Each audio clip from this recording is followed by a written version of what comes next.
Perhaps the most famous story of all, the story of Exodus. Turned into films, into cartoons, to books. So many historical events have identified themselves with the biblical story of Exodus. The very founding of the United States. The founding fathers often saw themselves as building the promised land and freeing themselves from religious oppression as being their exodus. They even considered Hebrew to be the language of this country. The emancipation of slavery in the United States also was compared to Exodus. The first institutionalized oppression and discrimination of a people against a people is the one documented in the Bible and the book of Exodus. But what we want to focus on is personal message, the relevance to our own emotional, spiritual, and psychological lives. And there are tremendous lessons we can learn from this classic story. So let's just lay out the biblical narrative. The narrative goes like this. Jacob and his family have settled into Egypt during the famine, protected, loved, cherished by their Egyptian hosts. But after Jacob dies, and then Joseph dies, and all his brothers and the tribes die, there's suddenly a change of heart. In the words of the Bible, a new king has arisen, a new leader. There are two opinions whether it was an actually new leader or was the same leader, but he very conveniently forgot all the favors that were done to him. And he felt threatened by the Jewish people. So he devised a conspiracy to slowly get them to work for the Egyptians and ultimately enslave them. And literally slave labor, which would turn into a genocide, into a Holocaust.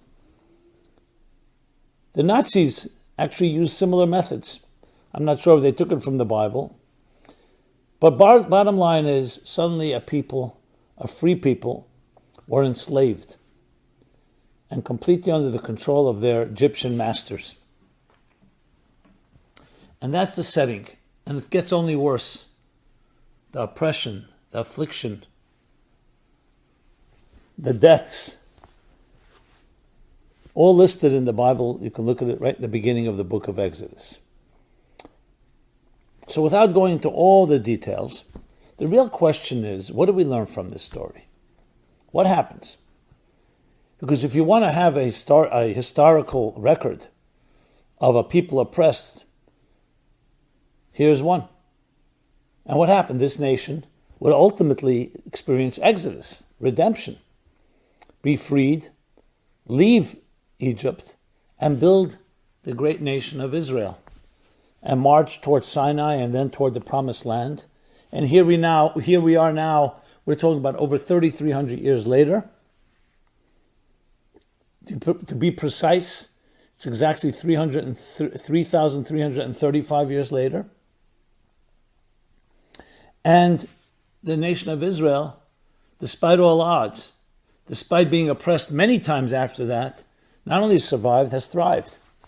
People marvel and wonder. How? For so many years without a country, without an empire, without money, without armies. How did they make it? Everybody's looking and seeking for ways to deal with challenges, with pain, with suffering. How do we grow through it? Here you have both a collective and an individual story. What was the formula? What was the secret? The Bible tells it to us. And we actually can see the story written literally. But let's focus and emphasize on what happens. So there's a verse that I'd like to underscore. Right in the beginning of Exodus, it says the following. As they were afflicted or oppressed, in direct proportion to that, they thrived and they blossomed. Or they flourished. I'm translating from the Hebrew. What does that mean? You would think oppression, affliction, suffering should break the spirit, should demoralize. And yet it says that the more they were afflicted, in direct proportion, the more they thrived, the more they flourished, the more they blossomed, the more they grew. Therein lies the secret to all growth through pain. To use the expression from the Talmud, an olive does not produce oil until you squeeze it, until you press it. All growth comes through pressure. We obviously we don't want to have undue pressure to this extent of affliction or slavery and suffering. So whether we understand that, we will never have the answer to the big question why good people suffer. But we clearly see that it can lead people to the greatest places. Again, I reiterate, this doesn't mean we're welcoming it, doesn't mean we want it, and doesn't mean that we need more than necessary. In this case, obviously, it was a lot more. But what happened is it forged up people to become indestructible. Paradoxically, it was their suffering that caused them to become indestructible. Because how do you really test the metal? How do you become strong? It's only when you're put into hot water. That's when you're tested. That's when you're pushed to the limits. That's when you have to dig deeper. That's where you develop your resilience and your immunity. That's the fact of life. That's how we build our strengths. We build our strengths through overcoming challenges. And that which doesn't kill you makes you stronger. Literally biblical words. Now, it would be nice as a theory if it was someone suggested this idea, but here we have real proof, real life, what actually happened. But let's dissect this first. Dissect it further. Why is it then that so many people who do suffer get broken, get demoralized, and are unable to pick themselves up and become greater? What was it that they had in them that allowed their suffering to cause them to thrive? And the answer is the concept of faith, of trust. We actually have it in our currency. In God we trust. So let's continue the narrative. When Pharaoh hears from his stargazers, what does he hear from them? He hears that a man will rise who will become the redeemer, the savior of the Jewish people. That man would be Moses. When Pharaoh hears that, he comes up with a great idea. Let us kill all the newborn males. So this man will never grow up to be a redeemer. And that's what they did. Every male child born was thrown into the river Nile. A debate broke out between the Jewish couples. The husbands came to their wives and said, as long as this terrible decree stands, let's refrain from having children. Let's refrain from having relations. And what seemed logical, seemed very rational. They're killing all the boys. The women responded and said, we were promised that we would get out of this place. We believe in that promise. If we don't have children, we'll die in this God-forsaken Egypt. And we'll never be redeemed. And when the husband said, but what are we going to do? They said, we'll find ways. So many boys were killed. No one doubts that. No one denies that. But the women came up with, devised all kinds of plots. Some went out into the field to give birth. They found their ways. And of course, the most important one, the mother of Moses, Yocheved was her name, father Amram. What she did when Moses was born, little baby, she took a basket, waterproofed it, and put her little baby into that basket at the edge of the river Nile and would send her daughter Miriam to watch her younger brother. It's a very moving scene of its own to hear this little girl, 6, 7, 8 years old, watching her brother. Later she would be rewarded for that care that she showed. And one morning, when Pharaoh's daughter goes to bathe in the river Nile, which was also a sacred river, remember in Egypt, there was no rain, so the land was irrigated by the river Nile, by its tides, by its rise and fall. So she comes out bathing and she sees a baby in a basket. She can't really reach it. She reaches out, brings that baby, and brings that little Moses back home. That's why she's called Moses, because I drew him from water. Moshe in Hebrew means min hamayim mishisu. I drew him from water.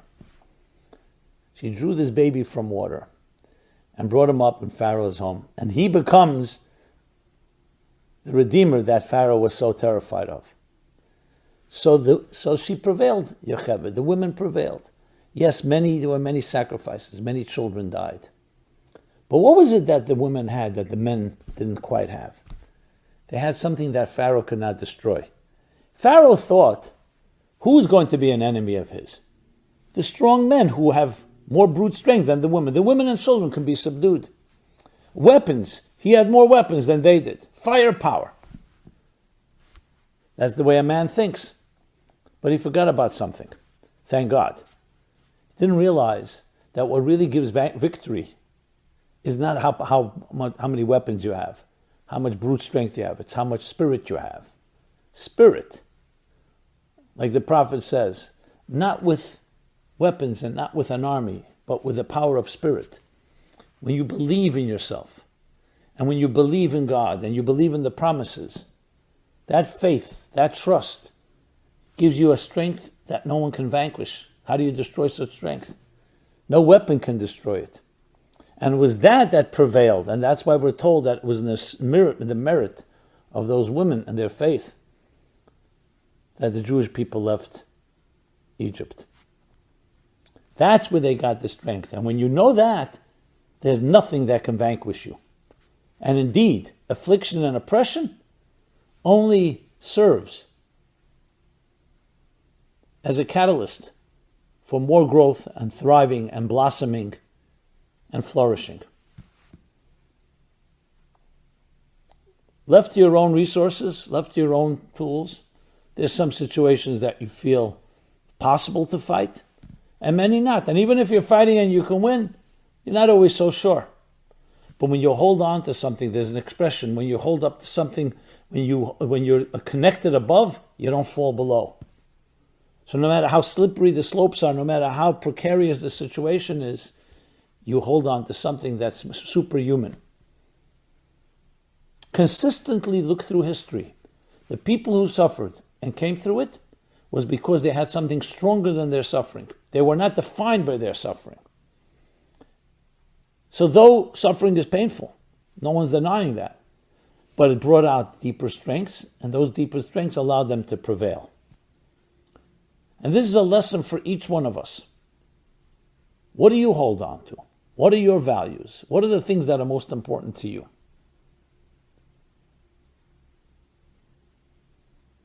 And when you're able to access that, then any challenge will ultimately serve as a springboard for growth, as it was in this particular story. During the Holocaust, they tell a story about the Blozhever Rebbe. He was one of the Hasidic masters, had many followers, many students. And they were in one of the camps, unfortunately, subject to this inhumane behavior, being treated, not just being killed, but the most bestial fashion, as we know.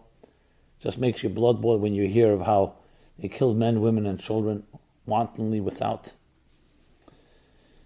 any reservation. Anyway, in this particular camp, the commandant, each of them had their own sadism, the Nazis did.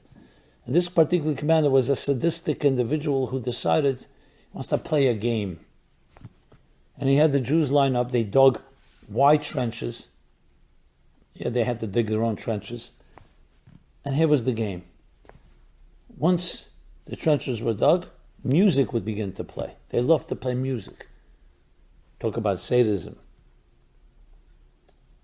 Whoever jumps over the trench lives, and whoever doesn't gets shot right on the spot. So one of the Hasidim, one of the disciples of this Blozhever Rebbe says to him, Rebbe, in Yiddish he must have said it, enough is enough. How much more can we tolerate? Let's just give up and let our lives go back to God, our souls, and let's move on. And he said to him, no. my son. As long as we have an ounce of strength, we fight on. We don't know what the bigger plan is. Okay, and with that, the game, quote unquote, began. And in the mayhem, nobody knew who survived, who didn't survive. A few weeks later, the camps were liberated. And lo and behold, the Rebbe and Chassid both survived, and they met each other at one of the DP camps following the war. And the Rebbe says to the Chassid says to the Rebbe, they're both surprised. The Chassid says to the Rebbe, you're not a young man. How did you jump over the trench? How did you make it? He said, I closed my eyes and I held on to the coattails for my dear life, to the coattails of my holy father, my holy grandfather, my holy great-grandfather, meant spiritually. And it gave me the strength to jump. And he turns to the Chassid and said, how about you? He said, Rebbe, I held on to your coattails. No one is an island unto themselves. But you can choose to isolate yourself and separate yourself, and then you're as strong as you can be. But when we're midgets that stand on the shoulders of giants, many attribute it to Newton, but it goes prior to Newton. It comes from one of the classic Jewish books on law. When you're a midget that stands on shoulders of giants, so even though you alone are shorter, but you're now standing accumulatively on the strength of those that came before you. When you hold on to eternal values that are stronger and greater than you are, so you become an extension of that eternity.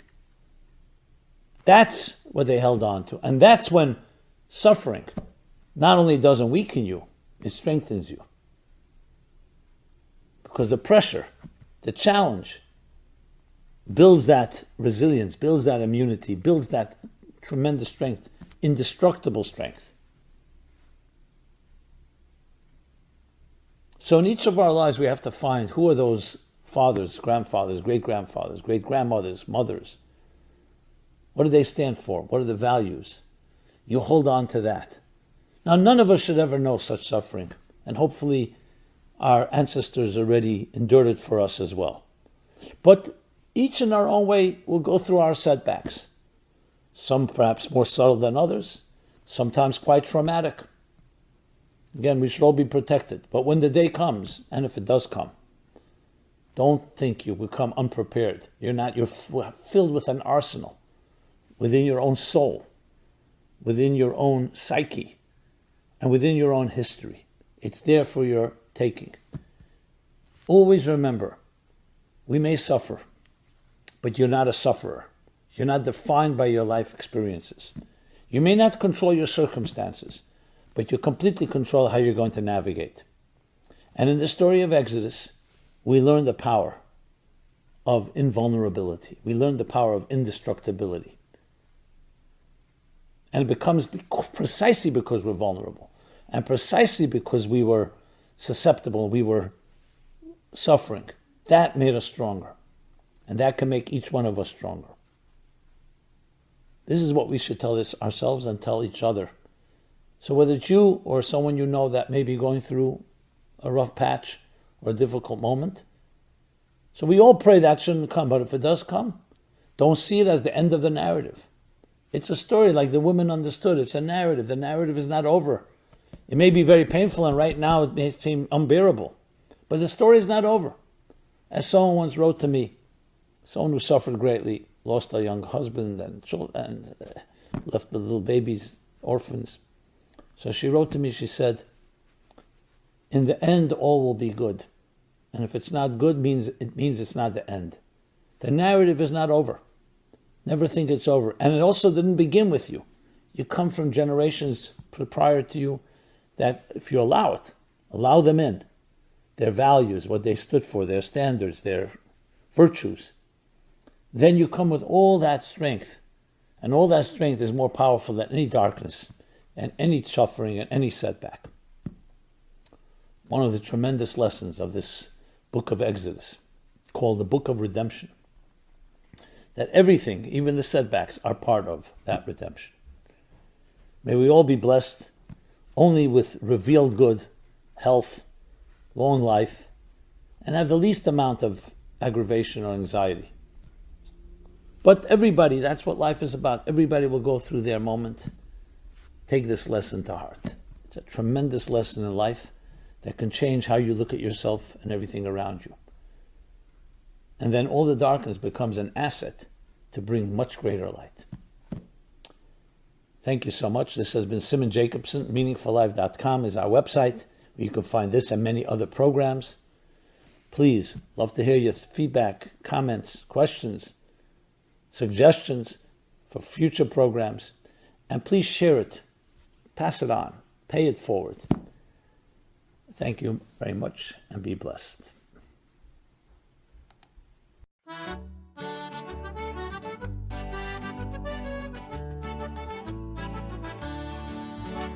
Scattamo stanotte, viri come balla, sutta e fanali chi si scidica. Ballamo stanotte, salta come un'anna, chi pettini di luna in sciolla.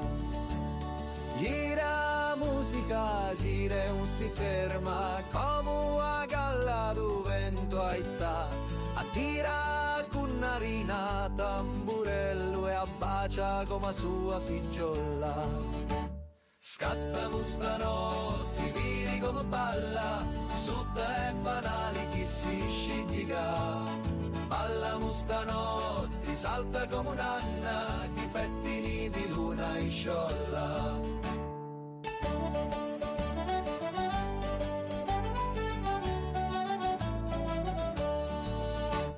Sinni e tunu, i voti si danno, tu na poco gli peputia. Sinda fettunu, i cappotti russi e si ricordano da notti buona. Scattamo stanotte, vini come balla, sutta e fanali chi si scidica. Ballamo stanotte, salta come un'anna, chi pettini di luna in sciolla.